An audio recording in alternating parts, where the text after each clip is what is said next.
तेजस्वी यादव जी कभी लालू प्रसाद यादव जी नहीं हो सकते हैं। उनका कोई भी गुण, कोई भी अच्छाई इनमें नहीं है।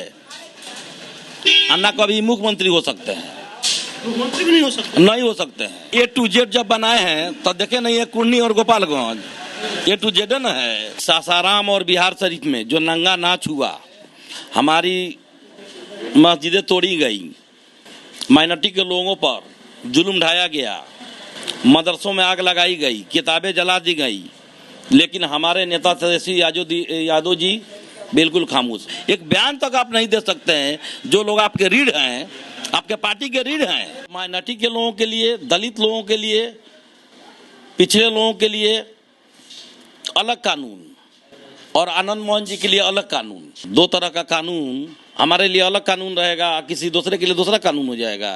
तेजस्वी यादव जी दिल्ली में मौजूद थे जहां साहबुद्दीन साहब की मौत हुई। उनका परिवार के लोग थे, कोई पूछने देखने तक नहीं गया। तब तक हम लोग जिंदा रहेंगे उस परिवार के साथ। वो लोग राजनीति छोड़ देंगे, हम लोग भी छोड़ देंगे, पक्का एकदम। जब तक वो बिल्कुल वो लोग राजनीति छोड़ेंगे, हम लोग भी छोड़ देंगे। ओवैसी के बारे में क्या सोचते हैं? ओवैसी के बारे में हम क्या कहेंगे? ओवैसी के बारे में हम लोग कुछ नहीं समझते हैं। ओवैसी का बी टीम है। सिवान का विकास तो ठप है साहबुद्दीन साहब के बाद। 24 में क्या होगा सिवान? क्या होगा? कुछ भी नहीं होगा।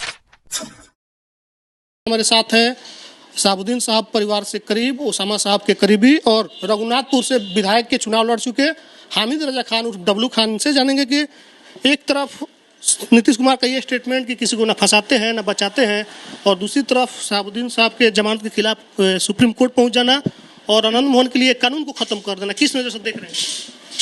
ये दोहरी नीति है। इनका चरित्र दोहरा है। कानून सबके लिए बराबर होना चाहिए।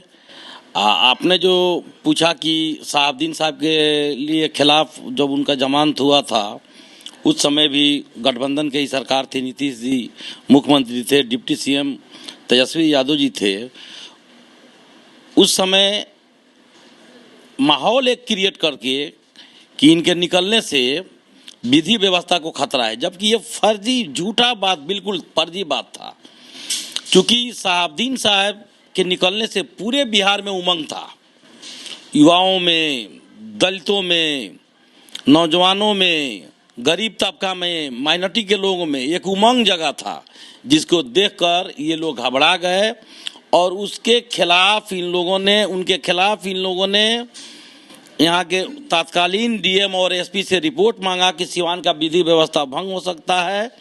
दबाव प्रेशर में सरकार ने रिपोर्ट मांगा डीएम एसपी से और ये लोग सुप्रीम कोर्ट गए। यहाँ तक कि कैबिनेट से पारित हुआ, जहाँ तेजस्वी यादव जी मौजूद थे। हम लोग तो बार बार कहते हैं, ये लोग खिलाफ सुप्रीम कोर्ट गए, इनकी जमानत को रद्द कराया गया और आनंद मोहन जी के लिए अलग कानून बन रहा है। एक आदमी को माननीय उच्च न्यायालय ने जमानत दिया है, उस जमानत को रद्द करवाना ये क्या दर्शाता है? आप ही हमको बता दीजिए ना कि ये दोहरा चरित्र है कि नहीं, कानून दो तरह का है कि नहीं, कानून एक तरह का होना चाहिए।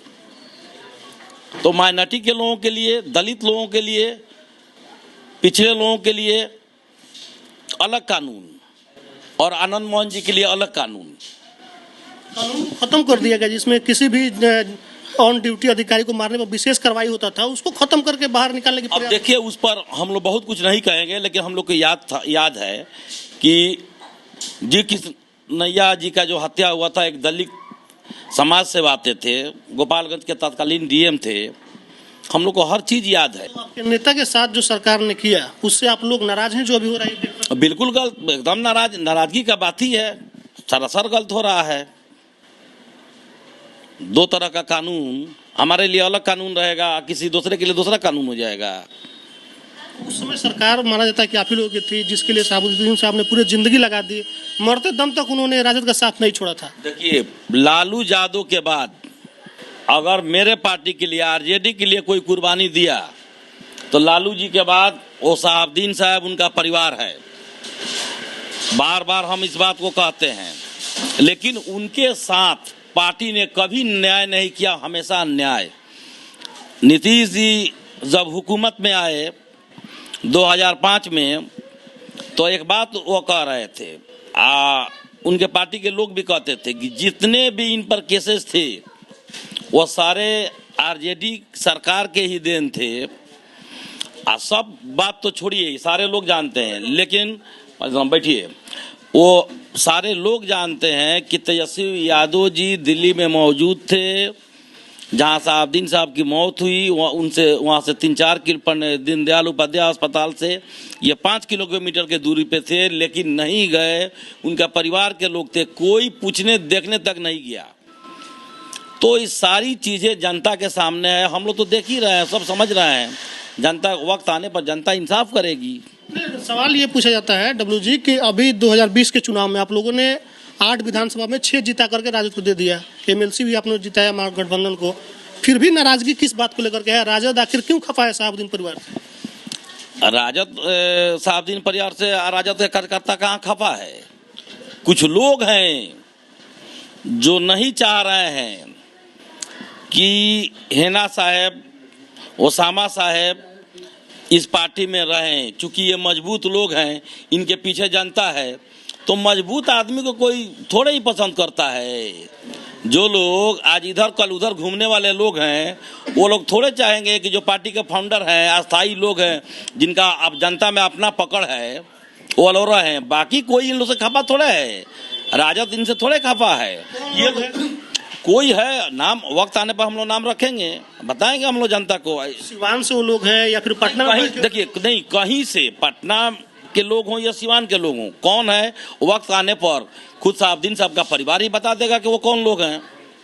अगर इस तरह का कहीं से आप लोग को भनक लगी है कि कुछ लोग इन लोग से खफा हैं, तो वो परिवार खुद आज न कल बता ही देगा कि कौन लोग हमसे खफा है। ऐसा थोड़े है, हर आदमी समझ रहा है। अच्छा, आखिरी बयान है हेना साहब का जो काफी चर्चाओं में था कि अभी हम घर पे हैं, न्यूट्रल हैं, किसी पार्टी किसी दल में नहीं है, इसका क्या मायना आप लोग निकालते हैं? और चूंकि आप करीबी है। देखिए, एक बात तो है कि वो मौन है, बहुत एक्टिव नहीं है, लेकिन अपने लोगों को कैसे छोड़ेंगी? जिस बागीचा को साहबुद्दीन साहब ने सींचा है, लगाया है, तो हेना साहब हो सकता है किसी मजबूरी के तहत या कोई ऐसा बात आया होगा तो कहीं होंगी, लेकिन दूसरे पार्टी में नहीं है। आप ये भी तो देख रहे हैं, कहीं नहीं है। अगर दूसरे पार्टी में कहीं आप देखे हो तो बताइए, या किसी फंक्शन में, ऐसा कुछ नहीं है। वो लोग मौन है, खामोश है। तो आप लोग का प्रयास है कि जो परिवार बिछड़ने के कगार पे है उसको एक कर दिया जाए? देखिए, हम लोग तो कभी नहीं चाहेंगे, और कोई नहीं चाहता है कि मेरा घर परिवार मेरा टूटे। क्योंकि प्रतापपुर जब कांड हुआ था, उस समय बहुत प्रलोभन साहबुद्दीन साहब को बहुत लोगों ने दिया था, तो उन्होंने एक शब्द कहा था कि हम प्रसाद के लिए मंदिर तोड़ने वाले लोगों में नहीं हैं। वही परिवार है जो साहब कहे थे। लेकिन रहा सवाल ये कि नाइंसाफ़ी इसी तरह इन लोगों के साथ होती रहेगी, इनको और इनके लोगों पर जुल्म होता रहेगा, तो कोई ना कोई हो सकता है कि लोग अपना रास्ता अपनाए। चूँकि आप देख ही रहे हैं, ये हसनपुराई के ले लीजिए, मॉब लिंचिंग। आरजेडी के एक हरिशंकर यादव जी को, महागठबंधन में एक हरिशंकर यादव जी, अमरजीत कुशवाहा जी और मांझी के विधायक डॉक्टर सत्येंद्र जी को छोड़कर कोई नहीं आया। जबकि इस सिवान के जो हमारे आज का ये वर्तमान में अध्यक्ष हैं अवध बिहारी चौधरी जी, जिनको सारण का गांधी कहा जाता है, जिनको अहिंसा का पुजारी कहा जाता है, हम उन्हीं से पूछ रहे हैं कि गांधी के विधानसभा में अलाउद्दीन अंसारी के साथ जो हुआ, ये चाहते तो सरकार से उस परिवार, गरीब परिवार के लिए बहुत बड़ा कोई मुआवजा दिलवा सकते थे, नसीब कुरैशी को दिलवा सकते थे। इस गांधी के क्षेत्र में, इस कमिश्नरी में मॉब लिंचिंग जैसी घटनाएं हो जा रही हैं। तेजस्वी यादव जी, चाहे चौधरी जी का इस पर कोई बयान नहीं आना, उस परिवार से नहीं मिलना, ये क्या दर्शाता है? तकलीफ है हम लोगों को। साहबुद्दीन साहब के बाद बिहार में आप किसको देखते हैं जो मुसलमानों की आवाज़ उठाता हो? हम किसको बताएं आपको? जिससे ज़्यादा हम लोग को उम्मीद था, अभी आप देख लीजिए कि सासाराम और बिहार शरीफ में जो नंगा नाच हुआ, हमारी मस्जिदें तोड़ी गई, माइनॉरिटी के लोगों पर जुल्म ढाया गया, मदरसों में आग लगाई गई, किताबें जला दी गई, लेकिन हमारे नेता तेजस्वी यादव जी बिल्कुल खामोश। हाँ, नीतीश जी बोले थे और देखने के मिला था कि माले के लोग बढ़ चढ़कर हाउस जब चल रहा था पहुंचे वहाँ, ये लोग महागठबंधन जो हम लोग का बना है, तो ये कामरेड लोग जो हैं या माले के जो लोग हैं, ये लोग बढ़ चढ़ के बोल रहे हैं या इंसाफ दिलाने के लिए आवाज़ उठा रहे हैं, तो हम उन्हीं को नहीं समझेंगे, दूसरा किसको समझेंगे? जो हमारी हक हकूक़ की लड़ाई लड़ेगा, जो जब हम पर जुल्म हो रहा है तो मेरे लिए वो खड़ा होगा, तो हम लोग उन्हीं को मानेंगे, क्योंकि साहबुद्दीन साहब तो है नहीं। 24 में क्या होगा सिवान? क्या होगा? कुछ भी नहीं होगा, चुनाव होगा। चुनाव में लगातार 3 टर्म से आप लोग हार का सामना कर रहे हैं, विकास का जो गति आप देख रहे हैं, तो बदलाव होगा या फिर वही एनडीए रिपीट होगी जो 3 बार से हो रही है? देखिए, सिवान का विकास तो ठप है साहबुद्दीन साहब के बाद, बिल्कुल ठप है। अब ये परिवार अगर आता, जनता अगर चाहेगी, ये परिवार अगर आएगा, ये लोग अगर चुनाव लड़ते हैं, जीतते हैं, तो विकास तो होगा, और नहीं तो जो भी जीतेगा उससे हम लोग उम्मीद रखेंगे, उपेक्षा रखेंगे कि भाई आप एमपी हमारे हो गए, एमएलए हो गए, तो आप लोग विकास कीजिए। हर आदमी चाहता है कि गांव का विकास हो, शहर का विकास हो, हमारे क्षेत्र का विकास हो, हमारे जिला का विकास हो। साहबुद्दीन साहब ने जो विकास किया, आज देख लीजिए, जो स्टेडियम वगैरह या जो कॉलेज स्कूल उन्होंने दिया, उसका मरम्मती तक नहीं हो रहा है, तो क्या कहिएगा, विकास ठप है। आप लोग किसको चुनाव लड़ना चाहते हैं 24 में, हिना साहब को या उसामा साहब? देखिए, ये तो अभी कुछ कहना संभव नहीं है कि ये लोग कौन चुनाव लड़ेंगे कि नहीं लड़ेंगे, क्योंकि साहबुद्दीन साहब का जो परिवार है वो न कुर्सी के पीछे भागता है, न दौलत के पीछे भागता है। हिना साहब का बारहा एक बयान आता है कि साहबुद्दीन साहब को सपनों को पूरा करना है, तो उसको तभी संभव होगा जब सदन में जाएंगे। ऐसा कुछ नहीं है कि सदन में जाएंगी तभी पूरा होगा।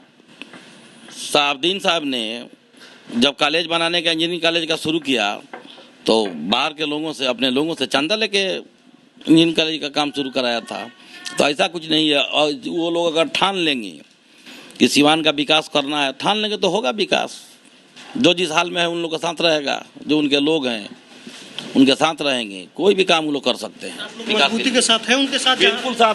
हम लोग जब तक जिएंगे तब तक हैं उन लोग के साथ। जिधर जाएंगी, इसमें कहीं कोई शक शुबा का गुंजाइश नहीं है, पक्का एकदम। जब तक हम लोग जिंदा रहेंगे उस परिवार के साथ। वो लोग राजनीति छोड़ देंगे, हम लोग भी छोड़ देंगे, पक्का एकदम। जब तक वो बिल्कुल, वो लोग राजनीति छोड़ेंगे, हम लोग भी छोड़ देंगे। ओवैसी के बारे में क्या? ओवैसी के बारे में हम क्या कहेंगे? ओवैसी के बारे में हम लोग कुछ नहीं समझते हैं। ओवैसी का बी टीम है बीजेपी का। लेकिन मुसलमानों के लिए तो बोलते हुए नजर आते हैं। अरे बोलते हुए नजर आते हैं, ठीक है। जहाँ से वो जीतते हैं वहाँ 90% 90% मुसलमान है। यहाँ रहते तब न पता चलता क्या क्या हो रहा है। यहाँ हम लोग देख रहे हैं, जल रहे हैं। उत्तर प्रदेश में हो रहा है, काहे नहीं रोक ले रहे हैं ओवैसी। इसलिए ये परिवार जहाँ है, हम लोग के लिए यही परिवार समझिए कि सब कुछ है। ये परिवार जिस राजनीति से अलग होगा, हम लोग भी अलग हो जाएंगे। मुख्यमंत्री प्रधानमंत्री का चेहरा हो सकता है? हो सकते हैं। देखिए, नीतीश जी का कुछ जो काम और जो सच्चाई है, जैसे रोड का स्थिति और बिजली का, दो चीज कोई भी आदमी देखता है तो कहता है।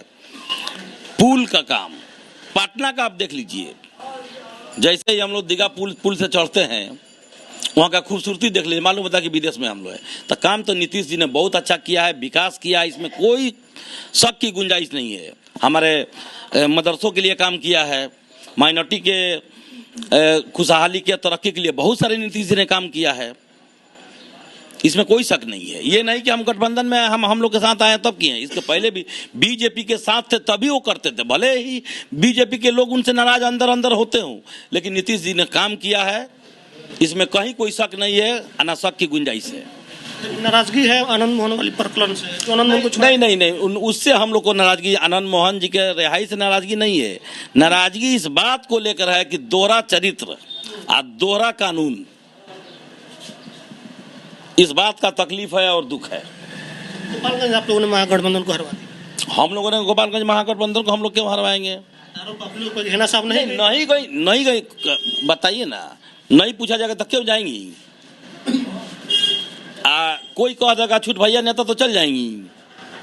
अपना समाज में उन लोग का एक इज्जत है, एक वकार है, एक पहचान है। वो लोग किसी के मोहताज थोड़े हैं।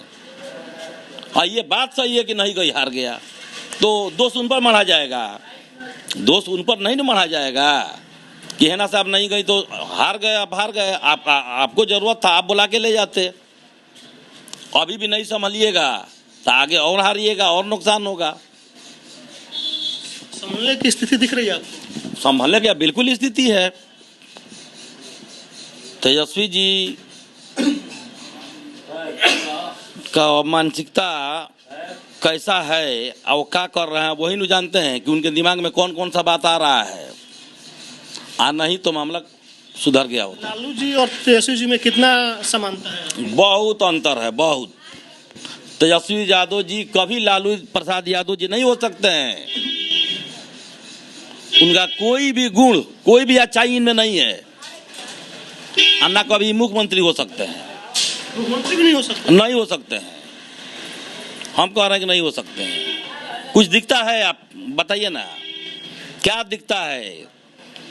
जिस पार्टी, जिस कम्युनिटी के लोगों ने कभी आपको नहीं छोड़ा, जिस बिरादरी ने कभी आपको नहीं छोड़ा, सासाराम में और आपको ये बिहार शरीफ में जो घटनाएं हुई, हसनपुरा में जो हुआ मॉब लिंचिंग, अलाउद्दीन अंसारी के जो, उस पर कभी बयान आपने सुना? तेजस्वी यादव जी का कभी नहीं सुना। आप एक बयान तक आप नहीं दे सकते हैं। जो लोग आपके रीढ़ हैं, आपके पार्टी के रीढ़ हैं।